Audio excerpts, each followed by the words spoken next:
Hello everyone, আসসালামু আলাইকুম। সবাইকে ওয়েলকাম জানাচ্ছি আমার নতুন রেসিপি দেখার জন্য। এখন কিন্তু প্রচুর বাজারে মূলা শাক পাওয়া যাচ্ছে, আর মূলা শাকের নিচে যে ছোট মূলাগুলো থাকে সেই মূলা দিয়ে আজকে আমি আপনাদের সাথে শেয়ার করব লইট্টা শুটকি রান্না। সাথে কিছু ছোট আলু এবং একটা বেগুনও আমি অ্যাড করব, আর এটা খেতে কিন্তু ভীষণ মজার হয়। আশা করছি আমার আজকের এই মূলা বেগুন আলু দিয়ে রান্না করা লইট্টা শুটকি আপনাদের ভালো লাগবে। যদি ভিউয়ার্স আমার ভিডিওগুলো ভালো লাগে তাহলে প্লিজ আমার চ্যানেলটি সাবস্ক্রাইব করে পাশেই থাকবেন।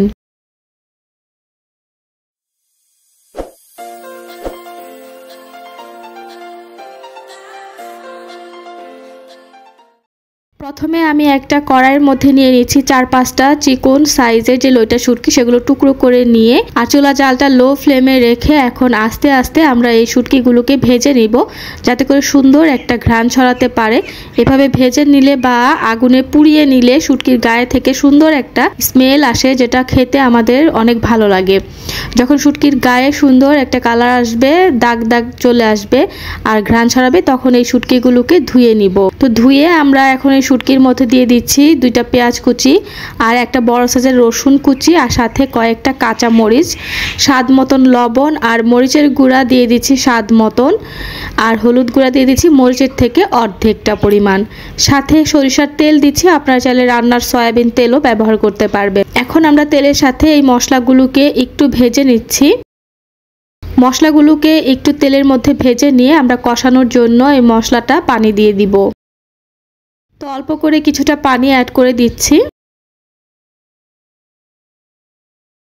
মশলার সাথে এই পানি এখন একটু আলতো করে নেড়ে মিক্সড করে দিব। তারপর ঢাকনা দিয়ে অপেক্ষা করব মশলাটা একটু বলক চলে আসা পর্যন্ত। বলক চলে এলে আমরা ঢাকনাটা তুলে নিচ্ছি 1 মিনিট পরেই। 1 মিনিট পর এর মধ্যে অ্যাড করে দিচ্ছি আলু। যেহেতু শক্ত সবজির মধ্যে এই আলুটাই এখন আমাদের রয়েছে, তাই আলুটা আগে থেকে একটু সিদ্ধ করে নেওয়ার জন্য আমরা শুটকির সাথেই সিদ্ধ করে নিব বা কষিয়ে নিব। তো আলুগুলোকে একটু মোটা করেই কেটেছি, দেখতে পাচ্ছেন। আর দেশি যে ছোট ছোট গোল গোল আলুগুলো আছে সেই আলুগুলো ব্যবহার করেছি আমি এখানে। আপনারা যে কোনো আলুই কিন্তু এখানে দিতে পারবেন। এবার আমি আলুগুলো দেওয়ার পরে শুটকির সাথে ভালো করে নেড়ে নিচ্ছি এবং অপেক্ষা করছি লো জালে 5 মিনিট। 5 মিনিট পরে দেখা যাবে একদম পানিটা শুকিয়ে গিয়েছে, আমাদের আলু অনেকটাই সিদ্ধ হয়ে এসেছে। আর এই শুটকি আলু কষানোর পর এখন আমরা সবজিগুলোকে অ্যাড করব। সবজির মধ্যে আমি এখানে আগেই বলেছি আমি মূলা দিয়ে রান্না করব। যে মূলার সাথে শাকও থাকে সেই ছোট মূলাগুলো দিয়ে আমি বেগুন দিয়ে রান্না করব আজকে শুটকি। আর এগুলোকে আমি এরকম একটু লম্বা লম্বা করে কেটে নিয়েছি। মূলার গায়ে যে ডাঁটা থাকে সেই ডাঁটাও আমি কিছু নিয়েছি। এবার আমরা এই মশলার মধ্যে বেগুন আর মূলাগুলোকে দিয়ে দিব। বেগুন আর মূলা কতগুলো দেওয়ার পরে আমি একটু নেড়ে নিচ্ছি, যাতে করে আমার নাড়াচাড়া করতে সুবিধা হয়। তার প্রথম অর্ধেকটা দিয়ে নেড়ে নিচ্ছি, তারপর আমি বাকি অর্ধেকটা দিয়ে আবার নাড়াচাড়া করে নিব। তো বাকি অর্ধেকটা দেওয়ার পর আবারও আমি উল্টে পাল্টে মশলার সাথে মিশিয়ে নিচ্ছি খুব ভালো করে সবজিগুলোকে। তারপর ঢাকনা দিয়ে ঢেকে মিডিয়াম লো হিটে রান্না করব 5 মিনিটের জন্য। আমি কোনো রকম পানি ব্যবহার না করেই কষিয়ে নিব। সবজি থেকে যে পানিটা উঠবে সেই পানিটা দিয়েই এই তরকারিটাকে আমি কষিয়ে নিব। তো আমি খুব ভালোভাবে একটু নেড়ে দিচ্ছি উপর নিচ করে, এতে করে পানিটা আরও একটু বের হতে পারবে। এখন ঢাকনা দিয়ে আরও 5 মিনিটের জন্য রেখে দিব। 5 মিনিট পরে দেখা যাবে আমাদের কিন্তু এই তরকারিটা অনেকটাই কষানো হয়ে গিয়েছে। আমি আরও একবার নেড়ে দিচ্ছি। আর এখন আমরা রান্না পুরোপুরি কমপ্লিট হওয়ার জন্য, সবকিছু ঠিকঠাক সিদ্ধ হওয়ার জন্য দিয়ে দিব এর মধ্যে কিছুটা পানি।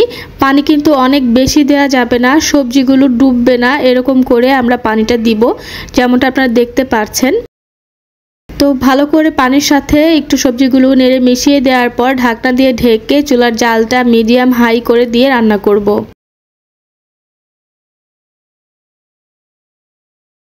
ঢাকনাটা তুলে নিচ্ছি। আর ঢাকনাটা তুলে নিয়ে বলক আসার পরে একটু আলতো করে নাড়াচাড়া করে দিতে হবে। লবণ চেক করতে হবে, যদি এই পর্যায়ে আমাদের লবণের দরকার হয় স্বাদ মতন লবণও অ্যাড করে দিতে হবে। তো আমি স্বাদ মতন লবণ অ্যাড করে দিয়েছি। এখন লবণ দেওয়ার পরে আরও একটু উল্টে পাল্টে নিব।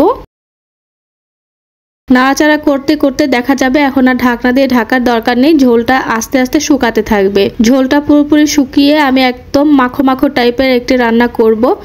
এই শুটকিতে কিন্তু ঝোল রাখা যাবে না, যেমনটা দেখতে পাচ্ছেন ঠিক এমন ভাবে আমাদেরকে নামিয়ে নিতে হবে। আমাদের আজকে শুটকিটা রান্না হয়ে গিয়েছে, আর এই শুটকি কিন্তু গরম ভাতের সাথে খেতে ভীষণ ভালো লাগে। আশা করছি ভিডিও ভালো লেগেছে। ভিডিও ভালো লাগলে প্লিজ আমার চ্যানেলটি সাবস্ক্রাইব করে পাশেই থাকবেন। বিদায় নিব আজকের মতন এখানে। সবাই ভালো থাকবেন, সুস্থ থাকবেন। আল্লাহ হাফেজ।